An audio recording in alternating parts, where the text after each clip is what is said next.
नमस्कार बच्चों, आप सभी का स्वागत है आपके अपने चैनल हिंदी बोध पर। आज हम इस वीडियो में पढ़ेंगे क्लास 6 का पाठ नंबर 3, जिसका नाम है नादान दोस्त। इससे पहले हम इस पाठ का पार्ट 1 भाग 1 वीडियो देख चुके हैं, जिसमें हमने जाना कि केशव और श्यामा अंडों के बारे में क्या क्या सोचते हैं और उनकी हिफाजत के लिए वो क्या उपाय करते हैं। तो आगे हम देखते हैं इस कहानी का पार्ट 2। गर्मी के दिन थे, बाबूजी दफ्तर गए हुए थे। अम्मा दोनों बच्चों को कमरे में सुलाकर खुद सो गई थीं। लेकिन बच्चों की आंखों में आज नींद कहाँ। अम्मा जी को बहलाने के लिए दोनों दम रोके आंखें बंद किए मौके का इंतजार कर रहे थे। जो ही मालूम हुआ कि अम्मा जी अच्छी तरह से सो गई हैं, दोनों चुपके से उठे और बहुत धीरे से दरवाजे की सिटकनी खोलकर बाहर निकल आए। अंडों की हिफाजत की तैयारियां होने लगी। केशव कमरे से एक स्टूल उठा लाया, लेकिन जब उससे काम न चला तो नहाने की चौकी लाकर स्टूल के नीचे रखी और डरते डरते स्टूल पर चढ़ा। अब देखो, अंडे कार्निस पर दिए थे तो इन दोनों की हाइट कम है, ये वहाँ तक जा नहीं सकते हैं और देख नहीं सकते हैं। तो इसलिए क्या किया, स्टूल उठा के ला रखी है और स्टूल के नीचे नहाने की चौकी जो है वो भी इन्होंने लगा ली। तो एक लगाई है इन्होंने चौकी और उसके ऊपर क्या रखी है, स्टूल रखी है, और स्टूल पकड़ रखी है श्यामा ने, और केशव अंडों को देख रहा है। तो इसमें क्या है कि गर्मी के दिन थे, तो इसमें किस मौसम की बात की गई है, गर्मी के मौसम की बात की गई है। इनके बाबूजी दफ्तर गए हुए हैं और मम्मी इनकी बच्चों को सुलाना चाहती है और खुद पर बच्चे नहीं सोए, वो खुद सो गई और ये अपनी मम्मी को दिखा रहे हैं दम रोक के, मतलब सांस रोक के एकदम चुपचाप सोए हुए हैं, ताकि इनकी मम्मी को लगे कि ये सो गए। और जैसे ही इनकी मम्मी को नींद आ गई, इनका क्या काम था, अंडों की हिफाजत सुरक्षा करने का जो जिम्मा इन्होंने अपने दिमाग में सोच रखा था, उसके कार्य करने के लिए ये तैयार हो जाते हैं। तो सबसे पहले लेके आते हैं स्टूल, नहाने की चौकी, और उस पर चढ़ता है केशव और श्यामा उसको पकड़कर रखती है। अब देखते हैं आगे। श्यामा दोनों हाथों से स्टूल पकड़े हुए थी।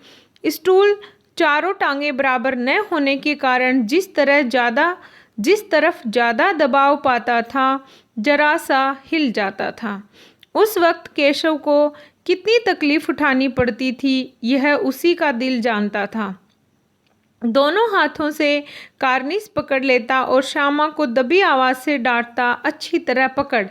अब देखिए, आपका भी अपना अनुभव होगा कि कभी जब हम कोई स्टूल पर चढ़ते हैं और उसके चारों जो पाए हैं वो ठीक ना हो, तो वो स्टूल हिलती है और उस समय आप कैसे बैलेंस करते हो, वैसा ही एक्सपीरियंस यहाँ कौन कर रहा है, केशव कर रहा है।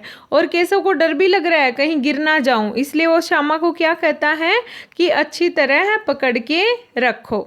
आगे हम चलते हैं।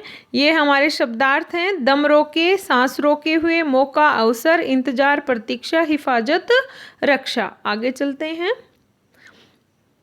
वरना उतरकर बहुत मारूंगा। जैसे स्टूल हिले, केशव श्यामा को क्या बोलता है, अच्छे से पकड़ो, नहीं उतरकर बहुत मारूंगा।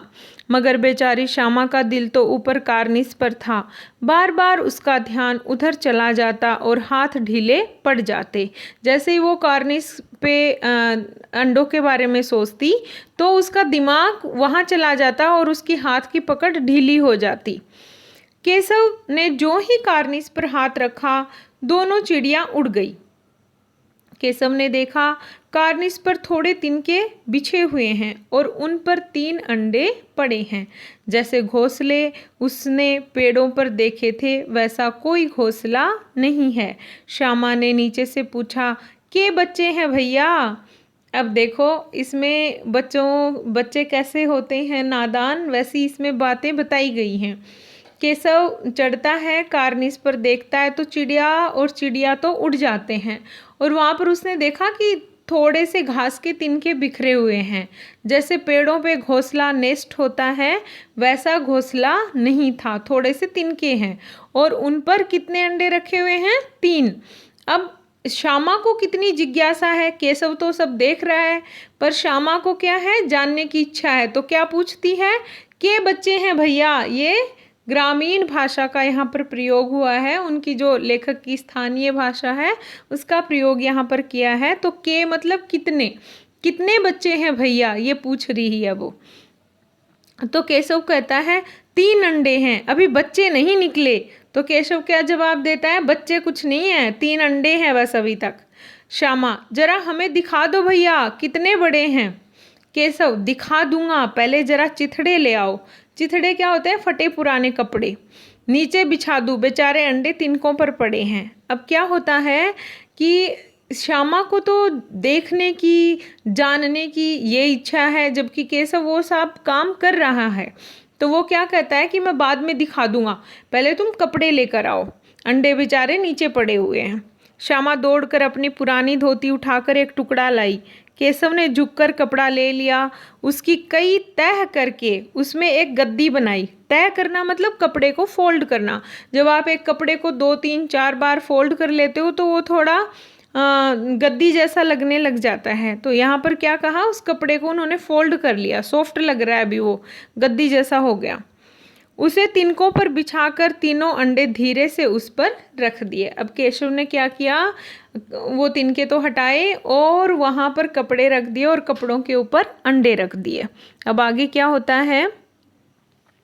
श्यामा ने फिर कहा, हमको भी दिखा दो भैया। केशव, दिखा दूंगा, पहले जरा वह टोकरी तो दे दो, ऊपर छाया कर दूं। श्यामा ने टोकरी नीचे से थमा दी और बोली, अब तुम उतर आओ, मैं भी तो देखूं। केशव ने टोकरी को एक टहनी से टिका कर कहा, जा दाना और पानी की प्याली ले आ, मैं उतर आऊं तो तुझे दिखा दूंगा। श्यामा प्याली और चावल भी लाई। केशव ने टोकरी के नीचे दोनों चीज़ें रख दी और आहिस्ता से उतर आया। अब देखो, जो टोकरी उन्होंने छाया करने की सोची थी वो टोकरी लगा दी, उसके नीचे चावल रख दिए और पानी की प्याली रख दी। अब ये क्या सोचते हैं कि अंडे कपड़े पे रख दिए तो उनको वो सुविधा कर दी इन लोगों ने। अब क्या है कि जैसे ही बच्चे निकलेंगे तो उनके लिए खाना पानी भी हो जाएगा। श्यामा ने गिड़गिड़ाकर कहा, गिड़गिड़ाना होता है रिक्वेस्ट करना, विनती पूर्वक, बहुत विनती की। अब हमको भी चढ़ा दो भैया। केशव, तू गिर पड़ेगी। श्यामा, न गिरूंगी भैया, तुम नीचे से पकड़े रहना। केशव, न भैया, कहीं तू गिरा पड़ी तो अम्मा जी मेरी चटनी ही कर डालेंगी। अब देखिए, ऐसे आप जब इस उम्र में 2 भाई बहन होते हो तो ऐसी तीखी नोक-झोंक होती है। अब श्यामा का मन करता है कि वो अंडा देखे, पर केशव कहता है कि तुम रहने दो और मैं तुम्हें स्टूल पे तो बिल्कुल नहीं चढ़ाऊंगा, अगर तुम गिर गई तो माँ मेरी चटनी बना देगी। चटनी बनाने का मतलब है यहाँ मेरी खूब पिटाई करेंगी, कहेगी कि तूने ही चढ़ाया था। क्या करेगी देखकर? अब अंडे बड़े आराम से हैं, जब बच्चे निकलेंगे तो उनको पालेंगे। दोनों चिड़िया बार बार कार्निश पर आती थी और बगैर बैठे ही उड़ जाती थी। केशव ने सोचा, हम लोगों के डर से नहीं बैठती। स्टूल उठाकर कमरे में रख आया, चौकी जहाँ की थी वहाँ रख दी। आहिस्ता मतलब धीरे धीरे। अब क्या होता है कि उन्होंने उन अंडों की हिफाजत, रक्षा कर दी, टोकरी लगा दी, पानी की प्याली रख दी, चावल रख दिए। अब क्या हुआ, वो चिड़िया वहाँ पर आके नहीं बैठ रही हैं, उड़ रही हैं। तो केशव क्या सोचता है कि वो दोनों वहाँ पर हैं इसलिए वह ऐसा नहीं कर रही हैं। तो उन्होंने स्टूल और जो चौकी वो लाए थे वो सब हटा दी और दोनों वहाँ से चले जाते हैं। श्यामा ने आंखों में आंसू भरकर कहा, तुमने मुझे नहीं दिखाया, मैं अम्मा जी से कह दूंगी। केशव, अम्मा जी से कहेगी तो बहुत मारूंगा, कहे देता हूँ। अब क्या कहता है कि अगर तूने मम्मी को शिकायत की मेरी तो तेरी पिटाई हो जाएगी। श्यामा, तो तुमने मुझे दिखाया क्यों नहीं? केशव, और गिर पड़ती तो 4 सर न हो जाते। 4 सर होना मतलब यहाँ पर मुहावरा है जिसका मतलब है बहुत ज़्यादा चोट लग जानी। श्यामा, हो जाते तो हो जाते, देख लेना, मैं कह दूंगी।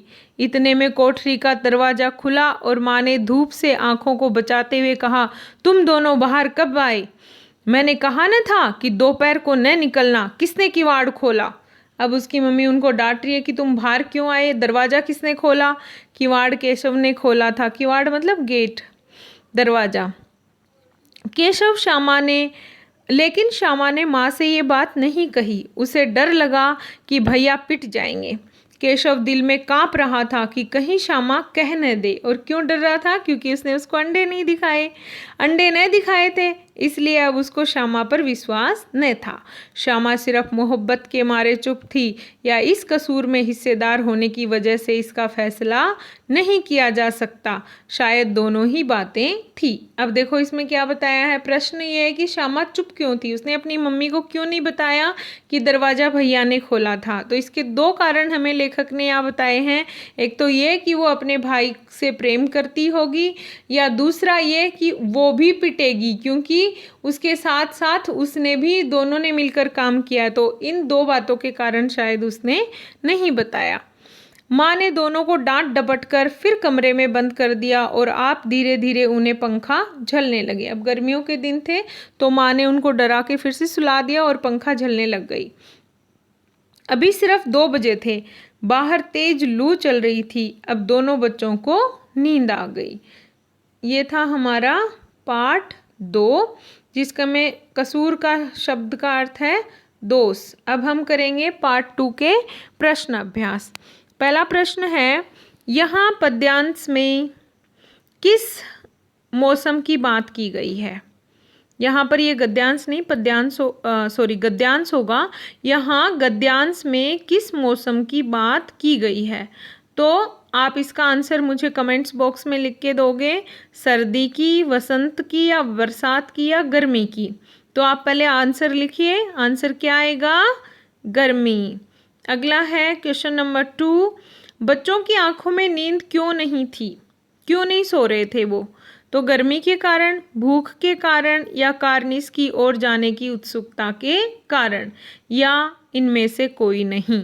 तो आप अपना उत्तर लिखिए। पहले उत्तर क्या आएगा इसमें?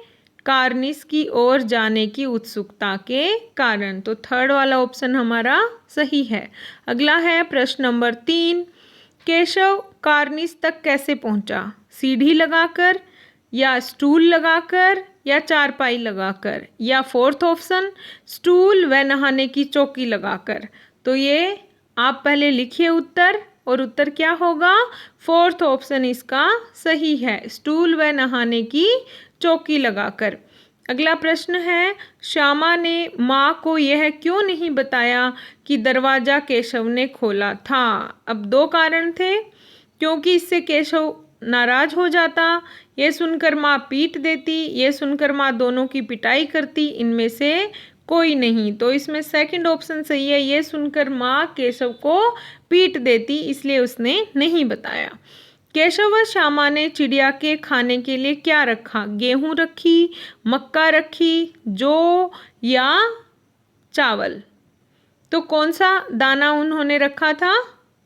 चावल के दाने रखे थे। तो ये था हमारा प्रश्न अभ्यास और पार्ट 2। कल हम पढ़ेंगे इस लेसन का भाग 3। आगे क्या होता है, उनकी मम्मी उनको क्या कहेगी, और अंडों में से बच्चे निकले या नहीं, वो सब हम कब जानेंगे? अगले वीडियो में। तो ये वीडियो अगर आपको पसंद आया तो लाइक ज़रूर करें। अगर आप चैनल पर नए हैं तो सब्सक्राइब करें। Thank you.